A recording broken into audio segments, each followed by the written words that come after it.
la mañana de uno y ahora ya estamos en contacto con Ricardo Rodríguez Silvero, él es economista y vamos a hablar un poco acerca de la cotización del dólar porque arrancó con 70 puntos para arriba. ¿Qué tal? ¿Cómo está, don Ricardo? Buen día, Claudia Aguilera. Feliz año, Benito Fleitas. A la audiencia también. Igualmente para usted. ¿Cuáles son las perspectivas con respecto al dólar? ¿Se va a mantener esta suba? ¿Va a seguir subiendo? ¿Qué va a pasar? Yo creo que es demasiado pronto para hacer una evaluación de ese brusco salto del dólar, porque no tenemos ninguna información que pueda explicar eso hasta el momento. Estamos empezando el día recién. Eso ocurrió literalmente al cambio del 2 al 3 de enero. Estoy verificando los datos macro de la economía regional y de Paraguay y ninguno de ellos explican ese salto. Así que puede ser un fenómeno estrictamente coyuntural de hoy y de esta mañana. Sería muy bueno consultar a los directores del Banco Central. Ellos a veces tienen la precisa porque están al mando del tipo de cambio, para que todos podamos emitir una opinión al respecto. Por lo que les puedo decir es que los datos macroeconómicos de Paraguay son impecables. Tenemos una proyección de crecimiento para este año nuevo del 4%. La inflación del año que se fue solo del 3,2%, bajísima. Y las reservas monetarias internacionales, que son las que pueden eventualmente causar un salto brusco del dólar, están nada menos que en 8.000 millones de dólares. Es decir, ¿hola? Sí, lo estamos escuchando. ¿Hola? Sí, le estamos escuchando, doctor. Porque ahí parece una interferencia, está sonando un teléfono allí. Bueno, pero de cualquier manera lo que quiero decir es, las reservas monetarias internacionales están en 8.000 millones de dólares. El nivel de reservas influye mucho también en el tipo de cambio, de forma que en el transcurso de estas horas, llevamos apenas, digamos, 2 o 3 horas de iniciada la jornada laboral, no tenemos explicaciones para ese salto brusco. ¿Qué tal, doctor? Benito Fleitas le saluda. ¿Qué tal, Benito Fleitas? Ya. Encantadísimo, doctor. Feliz año. Bueno, estamos acá con Claudia y dijimos, vamos a llamarla al doctor. Yo ya te escuché sobre esto, espectacular, la macroeconomía. Siempre reconocemos esto para el Paraguay. El tema es la microeconomía que no podemos dejar de tener en cuenta. Entonces, ¿cómo estamos en ese sentido? Bueno, justamente ese análisis estábamos haciendo los técnicos de la consultora y yo, o sea, hablo de mi consultora, a finalizar el año pasado y el día de ayer también. La macroeconomía, entendida como crecimiento del producto, control de la inflación, tipo de cambio relativamente previsible, por eso que nos asusta esto esta mañana, no creemos que eso sea típico. O sea, en términos macroeconómicos estamos nambrena luego. Sí. Somos probablemente el país más fuerte de Sudamérica, no hay bola eso, ¿eh? Sí. Pero el problema está en que crecer mucho es suficiente, no. Crecer mucho es necesario, pero no es suficiente. Lo que hay que ver es que el crecimiento sea más equitativo, ¿verdad? Y resulta que Paraguay es uno de los países más desiguales de América Latina, y América Latina es el subcontinente más desigual del mundo. O sea, en materia de igualdad de oportunidades o igualdad de posesión de activos o igualdad de chances para conseguir trabajo o igualdad de oportunidades en el mercado del seguro médico, por ejemplo, ¿no? Es decir, ese tipo de cosas son realmente lamentables todavía. Y por eso hay que decir de inmediato, cuando se habla mucho de crecimiento económico, hay que decir de inmediato sí, pero es excluyente. Eso significa que la mayor parte de los estratos económicos están siendo excluidos de su participación en el progreso económico, social y ambiental, que hay que decir también, ¿no? Sí. Bueno, eso con respecto a la macroeconomía y el cuidado de cabalgar solamente sobre la macroeconomía. Hay algunos que no hablan luego de otra cosa en la realidad, como si fuera solamente la macroeconomía lo importante o lo existente. Justamente la parte más importante es la microeconomía, porque es la que afecta a esa cantidad multitudinaria de empresas unipersonales en los sectores urbanos y de microemprendedores rurales en el campo. Esa gente está desatendida, no cuenta con asistencia técnica, el acceso a créditos que tienen es realmente bajo, y en esas condiciones ese segmento poblacional que es mayoritario está pasando las de Caín. ¿Ustedes me están escuchando? Sí, perfectamente, doctor. Hay un teléfono, hay un ruido ahí. La interferencia es espantosa. Sí, pero acá te escuchamos bien, doctor. Hola, yo no, ni siquiera les escucho ya a ustedes. Acá te escuchamos bien. Bueno, podemos cortar un poquitito. Corta, doctor, porque no le escuchamos bien. Eso, Claudia, ¿eh? La economía mundial se frenará en 2019, la mundial.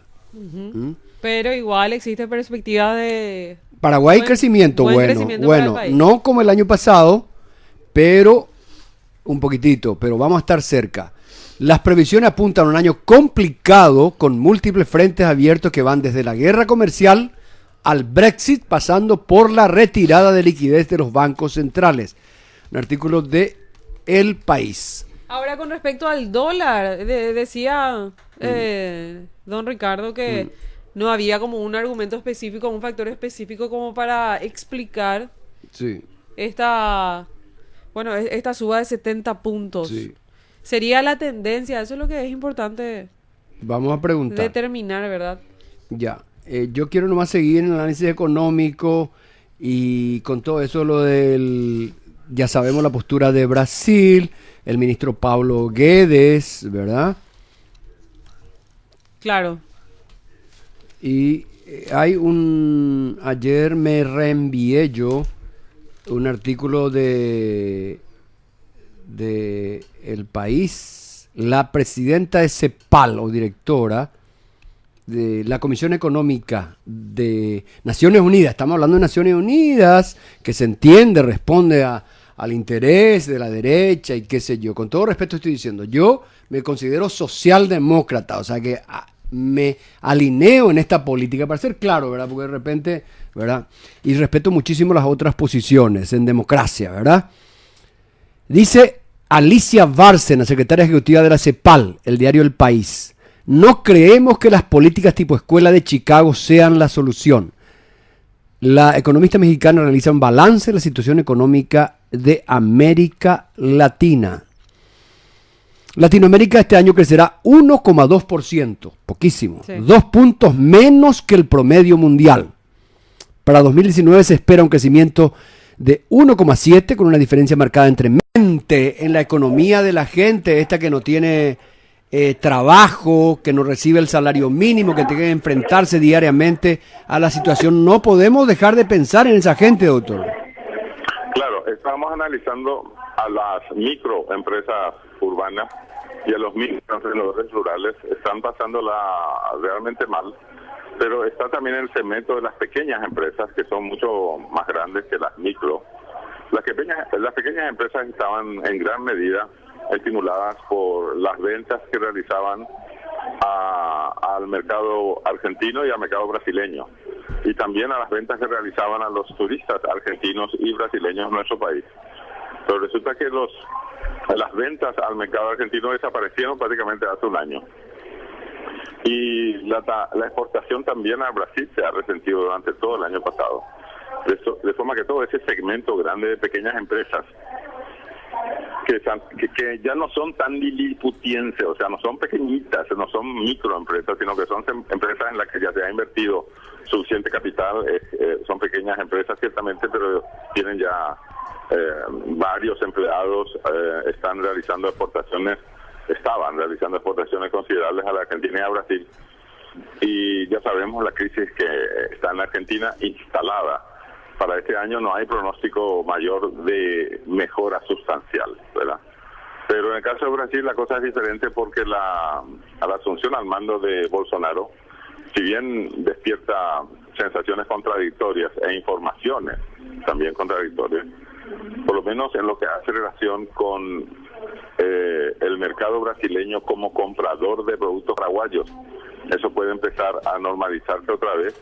Y lo que tiene que ver con el tipo de cambio del real brasileño versus nuestro guaraní, puede ocurrir que efectivamente el real brasileño vuelva a recuperar fortaleza, pero no al punto de tener la fortaleza del guaraní. Nuestro guaraní es probablemente la moneda más fuerte de América Latina, aunque parezca un patriotismo exagerado tener que decir eso. No nos olvidemos que llevamos más de 70 años con la misma denominación de la moneda. Nunca hemos cambiado de nombre de la moneda, nunca hemos tampoco eliminado ceros. Yo creo que ahora ya es conveniente reducir 2 ceros o 3 ceros a los guaraníes, porque realmente es dificilísimo ya expresarse cuando hablamos de miles de millones de dólares en guaraníes, por ejemplo, ¿no? Sí. Pero llevamos 70 años de estabilidad monetaria. Entonces, hay que saber que el guaraní siempre ha sido una moneda relativamente fuerte acá en la región. Y nosotros suponemos que la coyuntura argentina, que permanecerá igualmente conflictiva en este 2019, por lo menos va a ser compensada por lo menos parcialmente con la brasileña. Así que estas pequeñas empresas que han tenido dificultades serias de existencia el año pasado, probablemente encuentren una luz al final del túnel con lo que está ocurriendo ahora en Brasil.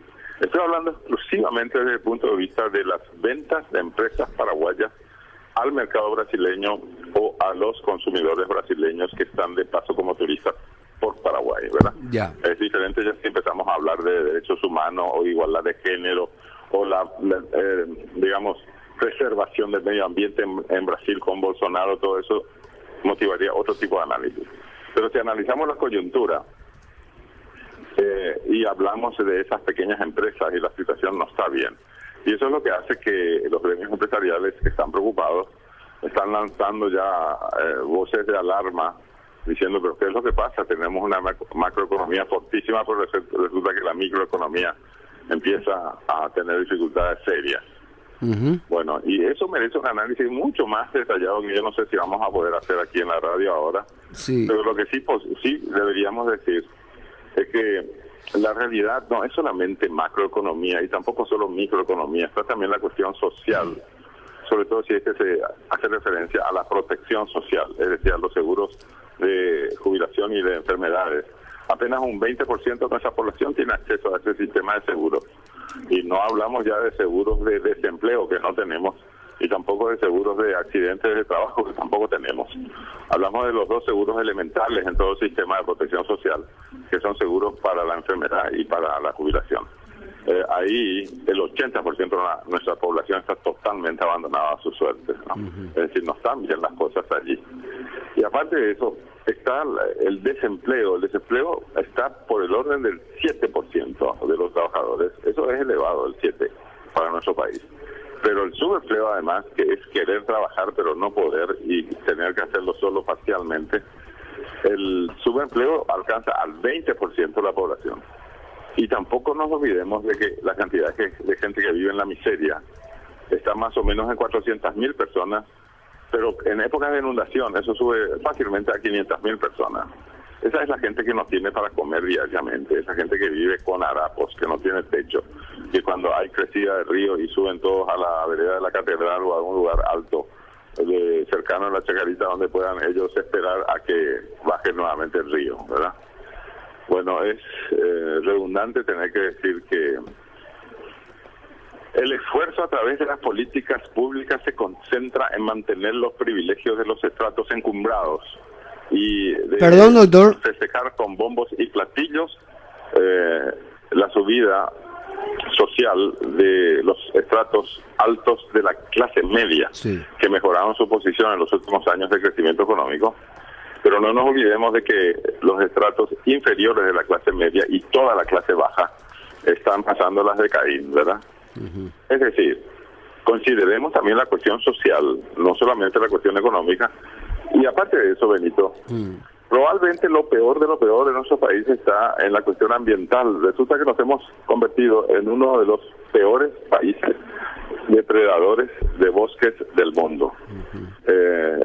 Estamos echando bosques a mansalva, ya no tenemos prácticamente bosques nativos en la región oriental, y esa franja boscosa grande de unos 100 kilómetros más o menos, que iba paralela al río Paraguay hacia el norte, eso está viniéndose abajo con la masiva inmigración de brasileños que están echando todos los bosques por allí. No hay una sola autoridad que esté deteniendo eso. Y eso hace que aparezcamos en las políticas mundiales como uno de los peores países depredadores de bosques del mundo.